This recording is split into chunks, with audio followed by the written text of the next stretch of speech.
शहरांना जोडतो? खंबाटकी घाट हा कोणत्या दोन शहरांना जोडतो? तर या ठिकाणी ऑप्शन क्रमांक ब, खंबाटकी घाट हा पुणे सातारा या दोन शहरांना जोडतो. प्रश्न क्रमांक दुसरा, महाराष्ट्र राज्य परिवहन महामंडळाचे मुख्यालय कोणत्या शहरामध्ये आहे? महाराष्ट्र राज्य परिवहन महामंडळाचे मुख्यालय कोणत्या शहरामध्ये आहे? तर या ठिकाणी ऑप्शन क्रमांक एक, मुंबई या शहरामध्ये महाराष्ट्र राज्य परिवहन महामंडळाचे मुख्यालय मुंबई या ठिकाणी आहे. प्रश्न क्रमांक तिसरा, महाराष्ट्रामधील अति दक्षिणेकडचा जिल्हा कोणता आहे? महाराष्ट्रामधील अति दक्षिणेकडचा खालीलपैकी जिल्हा कोणता आहे? तर या ठिकाणी ऑप्शन क्रमांक ब, महाराष्ट्रामधला अति दक्षिणेकडचा जिल्हा होईल ऑप्शन क्रमांक ब, सिंधुदुर्ग या ठिकाणी करेक्ट आन्सर होईल. प्रश्न क्रमांक चौथा, 2011 सालची भारताची कितवी जनगणना पार पडली होती? 2011 मधील जनगणना ही भारतामधील कितवी जनगणना होती? तर या ठिकाणी ऑप्शन क्रमांक क, भारतामध्ये ती 15वी जनगणना होती. प्रश्न क्रमांक पाचवा, हिमाचल प्रदेशामधील भ्राक्रा हे धरण कोणत्या नदीवर आहे? हिमाचल प्रदेशमधील भ्राक्रा हे धरण कोणत्या नदीवर आहे? तर या ठिकाणी ऑप्शन क्रमांक ड, हिमाचल प्रदेश भाक्रा हे धरण सतलज या नदीवरील ते धरण आहे. प्रश्न क्रमांक सहावा, भारतामध्ये खालीलपैकी कोणता कोळसा सर्वात अधिक प्रमाणामध्ये वापरला जातो? भारतामध्ये खालीलपैकी कोणता कोळसा हा सर्वात जास्त प्रमाणामध्ये वापरला जातो? तर या ठिकाणी ऑप्शन क्रमांक क, ऑप्शन क्रमांक ब या ठिकाणी बिटोमोनी या ठिकाणी करेक्ट आन्सर होईल. प्रश्न क्रमांक सातवा, आझाद हिंद सेनेने ब्रिटिशांच्या विरोधामध्ये संघर्षामध्ये कोणती घोषणा दिली होती? आझाद हिंद सेनेने ब्रिटिशांच्या विरोधामध्ये संघर्षामध्ये कोणती घोषणा दिली होती? तर या ठिकाणी ऑप्शन क्रमांक ब, चलो दिल्ली ही घोषणा त्यांनी दिली होती. प्रश्न क्रमांक आठवा, प्रार्थना समाज यांची स्थापना पुढीलपैकी कोणी केलेली आहे? प्रार्थना समाज यांची स्थापना पुढीलपैकी कोणी केलेली आहे? तर या ठिकाणी ऑप्शन क्रमांक अ, आत्माराम पांडुरंग यांनी प्रार्थना समाजांची स्थापना केलेली आहे. प्रश्न क्रमांक नववा, कोणत्या चौकीवर हल्ला झाल्याने असहकार चळवळ तातडीने थांबवण्यात आली होती? कोणत्या चौकीवर हल्ला झाल्याने असहकार चळवळ तातडीने थांबवण्यात आली होती? तर या ठिकाणी ऑप्शन क्रमांक ब, चौरी चौरा ऑप्शन क्रमांक ब या ठिकाणी करेक्ट आन्सर होईल. प्रश्न क्रमांक 10वा, शिकागो येथे जागतिक धर्म परिषदेमध्ये स्वामी विवेकानंदाने एक ऐतिहासिक भाषण केले, तर ही परिषद कोणत्या साली भरली होती? शिकागो येथे जागतिक धर्म परिषदेमध्ये स्वामी विवेकानंदाने एक ऐतिहासिक भाषण केले, तर ही परिषद कोणत्या साली भरली होती? तर या ठिकाणी ऑप्शन क्रमांक क, 1893 मध्ये ही परिषद भरली होती. प्रश्न क्रमांक 11वा, शिका संघटित व्हा आणि संघर्ष करा हा संदेश कोणी दिलेला आहे? शिका संघटित व्हा आणि संघर्ष करा हा संदेश कोणी दिलेला आहे? तर या ठिकाणी ऑप्शन क्रमांक एक हा संदेश डॉक्टर बाबासाहेब आंबेडकर यांनी हा संदेश दिलेला आहे. प्रश्न क्रमांक 12वा, पुण्यामध्ये मुलींची पहिली शाळा कोणी सुरू केली होती? पुण्यामध्ये मुलींची पहिली शाळा कोणी सुरू केलेली आहे? तर या ठिकाणी ऑप्शन क्रमांक क, पुण्यामध्ये पहिली मुलींची शाळा ही महात्मा फुले यांनी ती शाळा सुरू केली होती. प्रश्न क्रमांक 13वा, भारतीय राज्यघटनेमधील कोणते कलम हे अखिल भारतीय सेवांशी संबंधित आहे? भारतीय राज्यघटनेमधील कोणते कलम हे अखिल भारतीय सेवांशी संबंधित कलम आहे? तर या ठिकाणी ऑप्शन क्रमांक 312 हे कलम भारतीय राज्यघटनेमधील कलम अखिल भारतीय सेवा या संबंधीचे ते कलम आहे.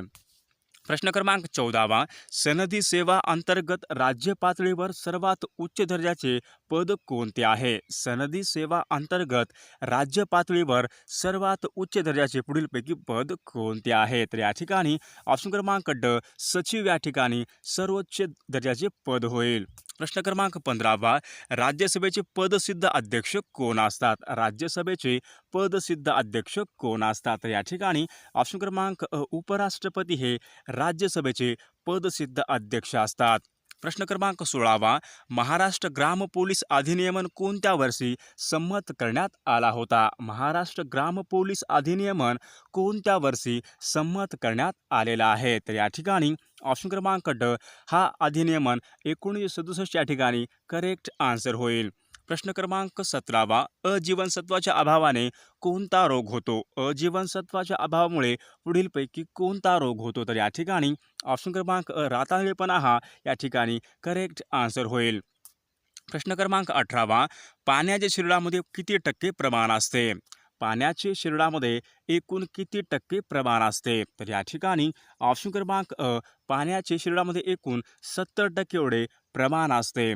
प्रश्न क्रमांक 19, सीपीयूचे पुढीलपैकी पूर्ण रूप काय आहे? सीपीयूचे पुढीलपैकी पूर्ण रूप काय आहे? तर या ठिकाणी ऑप्शन क्रमांक क या ठिकाणी सेंट्रल प्रोसेसिंग युनिट या ठिकाणी करेक्ट पूर्ण रूप होईल.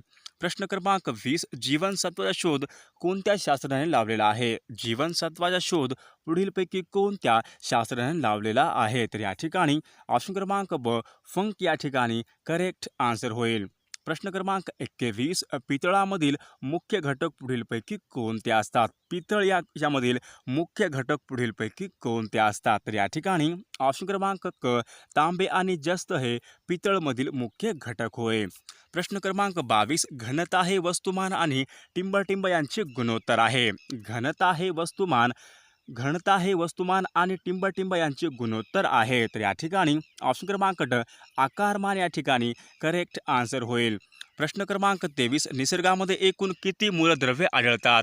निसर्गामध्ये एकूण किती मूलद्रव्ये आढळतात? तर या ठिकाणी ऑप्शन क्रमांक ब, एकूण 119 एवढे मूलद्रव्ये आढळतात.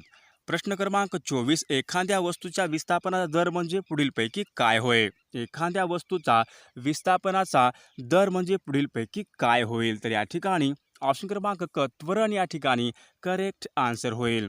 प्रश्न क्रमांक 25, स्वादुपिंड ग्रंथीमधून कोणता स्राव स्रवते? स्वादुपिंड या ग्रंथीमधून पुढीलपैकी कोणता स्राव स्रवते? तर या ठिकाणी ऑप्शन क्रमांक ड, इन्सुलिन या ठिकाणी करेक्ट आन्सर होईल. प्रश्न क्रमांक 59, आसाम बरोबर दिसपूर तर त्रिपुरा बरोबर काय येईल? आसाम बरोबर दिसपूर तर त्रिपुरा बरोबर पुढीलपैकी काय येईल? तर या ठिकाणी ऑप्शन क्रमांक क, त्रिपुरा बरोबर आगरताळा या ठिकाणी करेक्ट आन्सर होईल.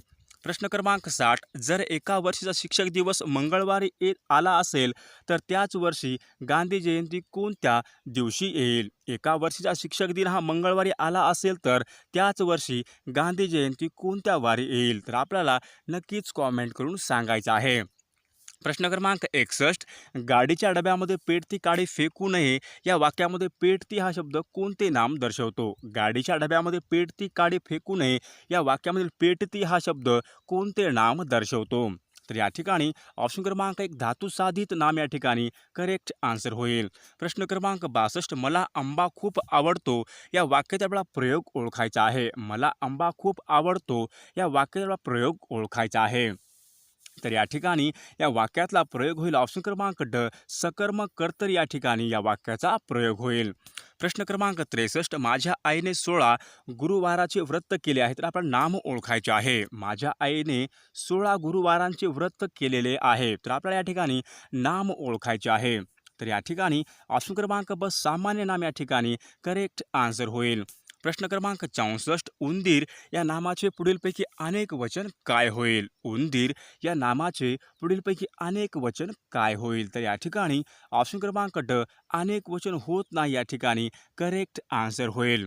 प्रश्न क्रमांक 65, दिवाळीमध्ये पणत्या लावतात या वाक्यामधील आपल्याला अधोरेखित नामाचे वचन ओळखायचे आहे. दिवाळीमध्ये पणत्या लावतात तर या ठिकाणी आपल्याला पणत्याचे अधोरेखित नामाचे वचन ओळखायचे आहे.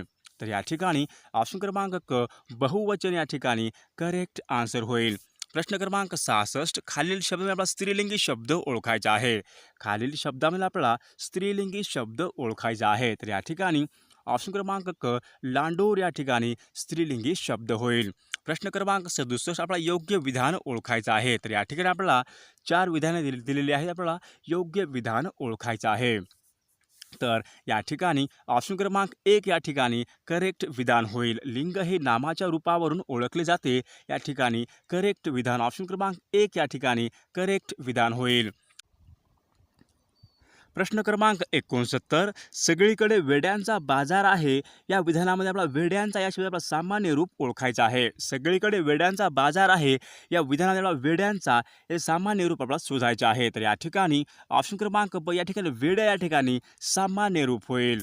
प्रश्न क्रमांक 70, कोण ही गर्दी अधोरेखित आपल्या नामाचे सर्वनाम ओळखायचे आहे. कोण ही गर्दी या वाक्यात आपल्याला शब्दाचे सर्वनाम ओळखायचे आहे. कोण या ठिकाणी कोणते सर्वनाम आहे?